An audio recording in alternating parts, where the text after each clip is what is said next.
Jail जाकर ज्यादा खतरनाक हो जाऊंगा, कप्तान ने हुकूमत को खबरदार कर दिया। हुकूमती हथकंडों और इमरान खान को गिरफ्तार करने की कोशिशों के बारे में चेयरमैन तहरीक इंसाफ इमरान खान का कहना है कि हुकूमत बहुत देर से मुझे गिरफ्तार करने की कोशिश कर रही है। इतनी पुलिस जिंदगी में नहीं देखी, ऐसा लग रहा था जैसे कलभूषण अदालत आ रहा हो।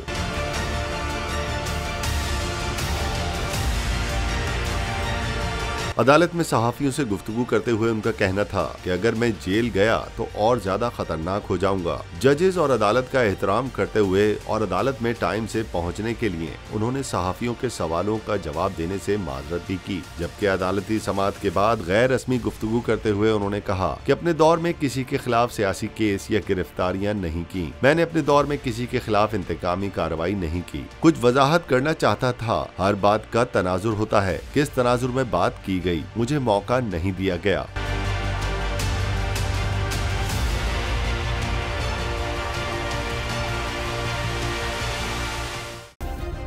सब्सक्राइब करें और बेल दबाएं ताकि कोई खबर रह न जाए।